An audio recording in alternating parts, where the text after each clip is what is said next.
Good morning children, how are you today? Semoga anak-anak kelas 4 selalu sehat ya, walaupun belajar dari rumah. Oke, hari ini Miss Maria akan jelaskan tentang pelestarian sumber daya alam.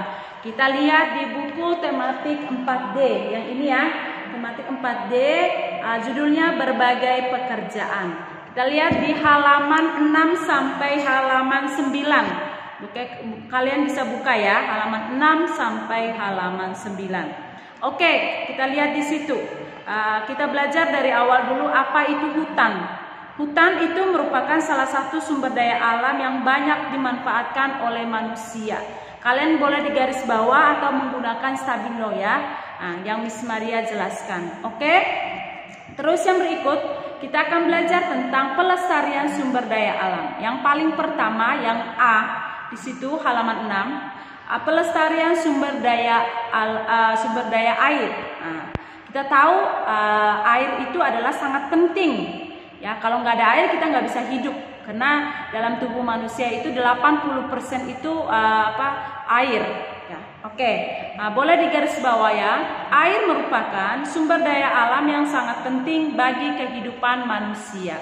Oke, berikut adalah cara-cara melestarikan air. Apa caranya? Yang paling pertama, nomor 1, itu menjaga kelestarian hutan. Kenapa kita harus menjaga kelestarian hutan? Karena kita tahu air itu berasal dari hutan ya. Kalau ada hutan, pada saat hujan, airnya itu akan diserap oleh tumbuhan yang ada di hutan. Kalau kita lihat, kalau daerah-daerah yang masih banyak hutan, biasanya masih ada sumber air yang bersih. Oke, terus yang kedua, tidak mencemari sumber-sumber air.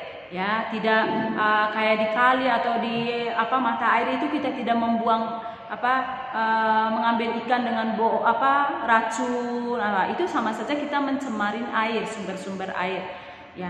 Nah, seperti yang sudah kita pelajarin ya di tematik 4C, bagaimana lingkungan yang tidak sehat, lingkungan yang sehat, bagaimana itu kita sudah tahu.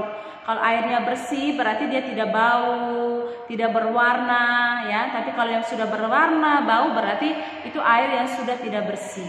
Oke, terus yang ketiga, mendaur ulang air. Mendaur ulang air itu contohnya air yang sudah kotor dapat didaur dengan cara dijernihkan dengan menambah bahan kimia sehingga dapat digunakan lagi. Atau mungkin di rumah kalian yang ada alat untuk filter air, walaupun air minum, air yang dari sumur, bisa kita langsung minum karena sudah ada alat-alatnya untuk menjernihkan air itu supaya air itu tidak bau, air itu tidak berwarna. Nah, itu memang tidak semua di rumah ya, ada yang sudah menggunakan seperti itu. Biar air yang dari sumur itu tidak masak dulu, tapi kita langsung minum. Ya, itu adalah cara mendaur ulang air. Terus yang berikut, menggunakan air dengan bijak. Apa maksudnya menggunakan air dengan bijak? Contohnya, kalian di rumah saat mandi, kalau kita mandi lagi gosok sabun, air kita matikan dulu, jangan sampai airnya itu keluar semua. Berarti kita tidak menggunakan air itu dengan bijak.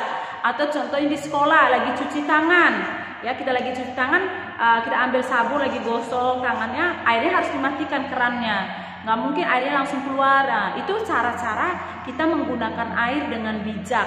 Atau di toilet ya, kita lagi ke toilet, airnya kalau di embernya sudah penuh kita matikan dulu ya, biar saat kalau contohnya musim hujan ya pasti airnya berlimpah ya. Tapi kalau sudah musim kemarau pasti kita akan kekurangan air. Kenapa? Karena kita tidak menggunakannya dengan bijak. Oke, itu adalah pelestarian sumber daya air. Tadi ada 4. Yang paling pertama, menjaga kelestarian hutan. Kita tahu karena hutan itu akan menghasilkan air yang bersih ya. Terus yang kedua, tidak mencemari sumber-sumber air. Yang ketiga, mendaur ulang air. Yang keempat, menggunakan air dengan bijak. Oke, sampai di sini sudah mengerti ya. Oh, berarti saya melestarikan air itu dengan cara itu. Kita seperti di rumah atau dimanapun kita menggunakan air dengan bijak. Oke, terus yang berikut di halaman 7 yang paling atas adalah pelestarian sumber daya tanah. Ya, boleh garis bawah, tanah yang subur adalah sumber daya alam yang sangat penting karena dapat dimanfaatkan manusia sebagai lahan pertanian.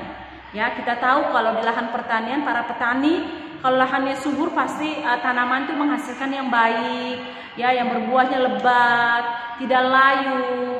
Itulah tanahnya yang bagus, yang tidak tercemar. Ini adalah cara supaya kita melestarikan atau menjaga kesuburan tanah itu ada apa saja. Lihat, yang paling pertama adalah tanah itu harus dibajak atau dicangkul. Ya, cangkul agar tanah tetap gembur. Jangan tanah yang masih padat kalian tanam, pasti dia nggak akan tumbuh tuh tanaman itu. Ya, tapi kita pacul, kita gembur supaya tanahnya itu ada pertukaran udara, ada rongga udara dalam tanah. Terus yang berikut, tanah harus diberi pupuk secara teratur. Alangkah baiknya kita beri pupuk organik. Pupuk organik itu yang dari kotoran hewan, dari tumbuhan. Itu adalah pupuk-pupuk organik. Kalau kita sering menggunakan pupuk kimia, lama-kelamaan tanah itu akan daya tahannya terhadap bahan kimia itu atau terhadap hama itu sudah tidak tertahan dengan baik. Bahkan dia tanah itu tidak menghasilkan yang untuk tanaman itu tidak subur. Oke, terus yang berikut, tanah yang gundul harus perlu ditanami atau kita namakan reboisasi. Ya, contohnya di lahan ada yang nggak ada tanaman, kita tanam supaya ada penghijauan, ada reboisasinya. Ya, selain tanah tidak terjadi longsor atau erosi, tapi tumbuhan juga menghasilkan kita oksigen yang kita hirup, ya, sehingga tidak terjadi namanya pencemaran atau karbon dioksida itu tidak terlalu banyak, pencemaran udara tidak terlalu banyak. Oke, terus yang berikut, pada lahan miring dibuat terasering atau sengkedan untuk mencegah erosi, ya. Kalian lihat kalau daerah-daerah yang miring biasanya ada petak-petakan, ya, kayak sawah yang ini tuh ada petak-petakan. Supaya apa? Itu supaya mencegah erosi, supaya air kalau pada saat musim hujan atau tidak mengikis semua tanah itu. Ya, itu namanya terasering atau sengkedan. Terus yang berikut, melakukan penanaman tumpang sari. Tumpang sari artinya, kalian boleh garis bawah ya, menanami lahan pertanian dengan berbagai tanaman dalam waktu yang bersamaan. Contohnya di daerah Miss Maria, ya. Miss Maria kan punya ladang tuh. Di ladang itu Miss Maria nggak hanya tanam padi, tapi ada jagung, ada kacang, ya. Terus ada wijen, ada kacang hijau. Sehingga dia ada namanya tumpang sari. Tidak hanya satu jenis tanaman. Tanah itu bisa berbagai menanam dengan berbagai tanaman. Oke, sampai sini bisa mengerti ya. Terus yang berikut, kalian lihat yang C, halaman 7 ya. Pelestarian sumber daya tumbuhan. Sumber daya tumbuhan itu adalah sumber daya yang dapat diperbaharui. Boleh digaris bawah ya. Ya, sumber daya yang dapat diperbaharui. Karena tumbuhan kalau mati dia pasti akan tumbuh yang baru lagi. Oke, makanya disebut dengan sumber daya alam yang dapat diperbaharui. Oke, yang berikut paling bawah ada cara-cara yang dapat melestarikan sumber daya alam tumbuhan. Apa saja? Yang paling pertama, menjaga kelestarian hutan. Berarti menjaga kelestarian hutan tadi sama dengan pelestarian sumber daya air, ya. Kita tahu hutan kalau kita nggak jaga, yang paling pertama sumber air yang kita itu pasti akan berkurang. Terus yang kedua, habitat hewan itu akan punah, habitat atau tempat tinggalnya. Terus yang ketiga, putusnya rantai makanan. Rantai makanan maksudnya apa? Ada hewan yang makannya tumbuhan, terus ada hewan yang makannya hewan. Kalau sudah tumbuhan yang nggak ada, bagaimana hewan itu pasti akan memakan ya, namanya rantai makanan itu. Ya, lama-kelamaan pasti hewan-hewan itu akan lari ke rumah-rumah penduduk atau tempat-tempat penduduk. Ya, mungkin kalian bisa lihat di TV, ya. Di TV kan biasanya ada hewan yang contohnya berita hewan harimau masuk ke rumah penduduk atau ke tempat penduduk. Itu karena salah satu caranya karena kita tidak menjaga kelestarian hutan, ya. Oke, terus yang kedua, membuat kawasan pelestarian tumbuhan. Di situ ada contohnya cagar alam dan kebun raya. Boleh digaris bawah ya. Cagar alam adalah kawasan suaka alam yang keadaannya mempunyai kekasan tumbuhan, satwa, dan ekosistem yang perlu dilindungi. dan perkembangannya berlangsung secara alamiah. Contohnya apa? Contoh cagar alam itu, cagar alam di Indonesia adalah cagar alam Pananjung Pangandaran di Jawa Barat. Nah, itu adalah cagar alam. Ya, cagar alam itu biasanya lebih ke hutan, ya, dilindungi oleh pemerintah. Terus yang berikut ada kebun raya. Nah, lihat di halaman 8. Kebun raya merupakan kawasan pelestarian alam yang melindungi tumbuhan untuk keperluan pengembangan ilmu pengetahuan dan rekreasi. Yang paling dekat adalah Kebun Raya Bogor. Kalian lihat kalau di Kebun Raya Bogor kan berbagai tumbuhan, ya. Ada orang yang untuk kayak sudah kuliah atau SMA itu harus sebagai ilmu pengetahuan. Mereka lihat tumbuhan ini, ya. Contohnya kalau kelas 4 ada yang mau, Miss saya itu suka tumbuhan, nanti besok lusa saya mau kuliah, mau ambil tentang tumbuhan, yang tentang biologi yang bagian tumbuhan, boleh. Oh saya maunya yang hewan, ya boleh. Ya saya mau jadi dokter hewan Miss, boleh, nggak apa-apa, ya. Oke, terus yang berikut kita yang D, pelestarian sumber daya hewan. Oke, yang paling pertama ya, sumber daya hewan berarti sumber daya yang sama, ya, yang dapat diperbaharui. Karena jika hewan ada yang induknya udah mati, pasti dia akan ada anaknya lagi. Oke, terus yang berikut kita akan lihat bagaimana cara melestarikan pelestarian sumber daya hewan ini. Oke, kita lihat yang paling pertama, membuat kawasan pelestarian hewan, ya. Kawasan pelestarian hewan contohnya ada Taman Nasional Pulau Komodo, ya, yang adanya di NTT, ya. Terus yang berikut Taman Nasional Ujung Kulon yang adanya di Banten, itu melindungi badak bercula 1. Taman Nasional Tanjung Puting di Kalimantan Tengah, itu fungsinya untuk melindungi orangutan, ya. Terus yang kedua, tidak menangkap, memelihara dan memperjualkan hewan yang dilindungi. Kita sudah belajar, ya, hewan-hewan yang sudah hampir punah yang ada di Indonesia, yang Miss Maria sudah kasih di video itu, contohnya badak bercula 1, komodo, orangutan, cendrawasih, merak. Itu kita nggak boleh ngambil, ya, tidak boleh ditangkap, tidak boleh kita pelihara di rumah. Itu adalah hewan-hewan yang harus dilindungi, ya. Tidak mungkin kita ambil burung merak, saya mau pelihara di rumah, nggak bisa. Berarti kamu tidak melestarikan sumber daya hewan. Atau tidak memperjualbelikan, ya, kadang kita memperjualbelikan, ya, tidak memperjualbelikan. Itu adalah salah satu cara melestarikan sumber daya hewan. Yang pertama, membuat kawasan pelestarian. Terus yang kedua, tidak menangkap, memelihara dan memperjualbelikan. Oke, terus yang berikut, yang E, yang terakhir, pelestarian sumber daya barang tambang.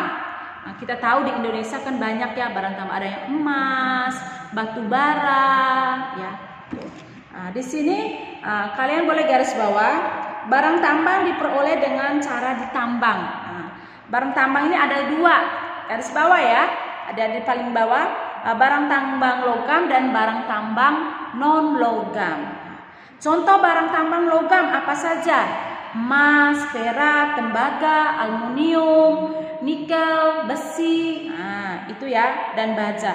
Sedangkan kalau barang tambang non logam itu adalah batu bara, minyak bumi, gas alam. Boleh garis bawah, ya, yang Miss Maria sebutkan ini di garis bawah. Nanti kalau saat Zoom Miss Maria akan tanyakan, oke? Terus ada juga barang tambang yang mineral, yang termasuk barang tambang non logam, misalnya batu kapur, kalsit, asbes, yodium dan belerang. Oke, itu adalah barang tambang. Tadi ada non logam dan logam. Oke, sekarang kita lihat bagaimana cara supaya kita melakukan ketersediaan barang tambang ini, atau cara-cara melestarikan. Yang paling pertama adalah menghemat menggunakan bahan bakar minyak, ya, atau BBM. Contohnya kita menggunakan kendaraan umum, ya. Di rumah kita mungkin, ya, 1 mobil 1 motor, nggak mungkin satu rumah bisa 3-4 mobil. Itu sama saja, kalau sekali kita keluar kita menggunakan bahan bakar minyak yang lebih banyak. Oke, nah kita bisa menggunakan kendaraan umum, contohnya kereta, MRT, busway, ya itu kita menggunakan angkot. Nah, tapi kalau kita hampir di Indonesia kan hampir setiap rumah mempunyai mobil, motor, bahkan satu rumah bisa ada 4-5 mobil. Nah, kalau sekali jalan berarti kita sama saja, selain kita tidak menghemat bahan bakar minyak, kita menghasilkan polusi udara. Oke, nah terus yang berikut, yang kedua, daur ulang logam.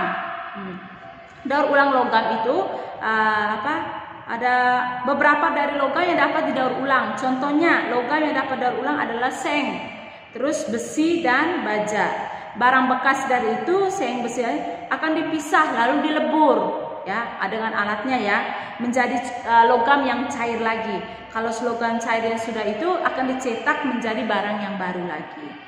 Ya, itu ada contoh logam yang bisa didaur ulang. Terus yang ketiga adalah menggunakan penghemat listrik. Nah, ini sudah kita belajar kalau di materi pelajaran itu cara menghemat listrik lagi tentang rangkaian listrik. Kalau kalian di rumah cara menghemat listrik, ya kalian harus tahu bagaimana cara menghemat listrik itu. Contohnya pada malam hari kalau yang tidur tidak menggunakan yang harus gelap, boleh matikan lampu. Tapi kalau takut gelap, nyalakan, nggak apa-apa. Tapi kalau pada siang hari ada cahaya matahari, kalian boleh matikan lampu. Contoh kalian lagi tidak menggunakan AC, harus dimatikan. Itu cara-cara kita supaya menghemat listrik. Oke? Nah, tadi adalah pelestarian sumber daya alam, ada air, ada tumbuhan, ada hewan, ada barang tambang, ada hutan, ya. Nah, itu ada tentang pelestarian sumber daya alam. Oke, sekarang kita lihat di halaman 20 sampai 21. Di sini kita akan belajar tentang beberapa jenis-jenis pencemaran. Oke, yang paling pertama adalah pencemaran air. Nah, berapa penyebab yang mencemari air itu, apa saja penyebabnya sehingga air itu bisa tercemar. Yang pertama, limbah pabrik, ya, limbah pabrik yang langsung dibuang ke sungai atau laut. Nah, itu salah satu cara pencemaran air. Terus limbah rumah tangga, contohnya minyak, sabun, atau rinso atau deterjen. Nah, itu cara penyebab pencemaran air. Terus yang ketiga, sampah, ya, seringnya kita sudah belajar. Terus yang tumpahan minyak dari kapal tangki, minyak di laut. Biasa kan ada pertambangan yang di laut itu, kalau alat-alatnya nggak bagus atau ada mungkin pipanya yang bocor, itu pasti akan mencemari air laut. Terus yang berikut, pupuk atau pestisida yang digunakan dalam pertanian. Yang tadi Miss bilang ya, kalau para petani menggunakan pupuk yang dari bahan kimia, lama-kelamaan juga akan mencemar. Selain tanah, air juga akan tercemar. Terus yang berikut, perkembangbiakan kuman yang berbahaya bagi kesehatan di dalam air. Ya, air kalau kotor atau apa kan pasti akan semakin berkembang biak kuman-kuman. Terus yang berikut, keadaan alam yang tidak menentu sehingga menyebabkan banyak kematian hewan air. Air akan tercemar dengan bau busuk. Ya, itu adalah penyebab pencemaran air. Air yang tercemar akan merugikan kesehatan manusia, selain membahayakan kehidupan hewan dan tumbuhan di dalamnya. Contohnya, kalau kita airnya kotor, kita untuk penyakit kulit, diare, ya, itu banyak hal yang kalau airnya kotor pasti akan mengganggu kesehatan kita. Terus yang berikut, pencemaran tanah.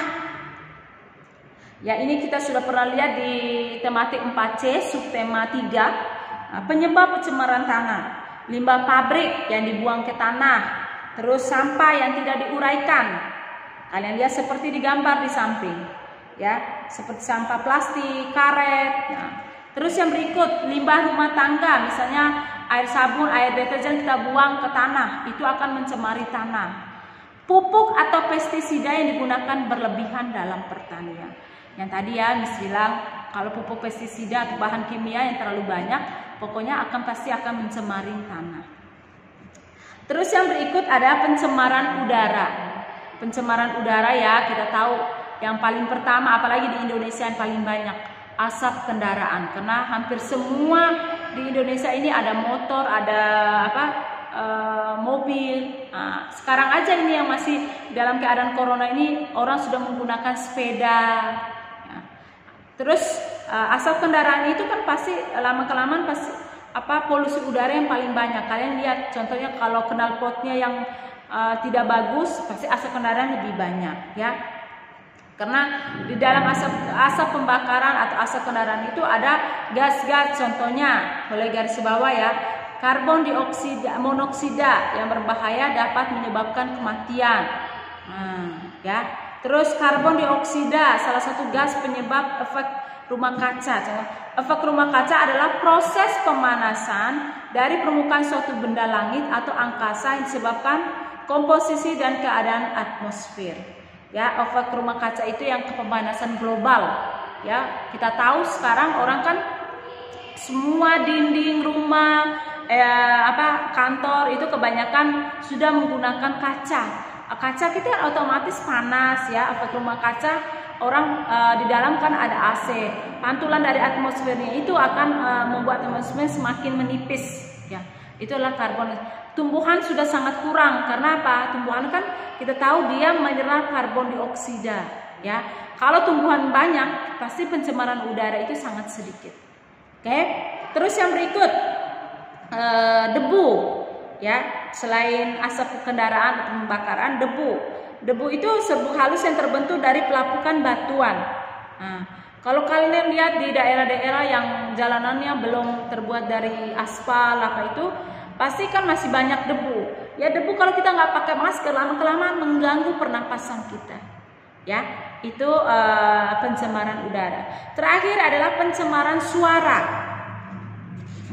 Pencemaran suara ini contohnya dari pabrik, konser musik, kendaraan bermotor, atau suara pesawat saat mendarat.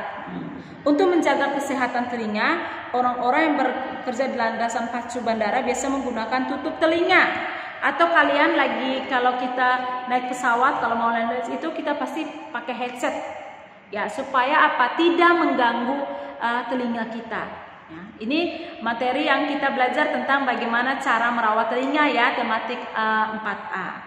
Oke, sampai di sini ya. Tadi pelestarian sumber daya alam, terus ini adalah pencemaran, jenis-jenis pencemaran ada 4 ya, air, tanah, udara, dan suara. Oke, semoga anak-anak bisa mengerti ya dan bisa lihat dalam bukunya untuk lebih jelasnya. Oke, terima kasih. Tetap semangat belajar, tetap jaga kesehatan. Tuhan Yesus memberkati.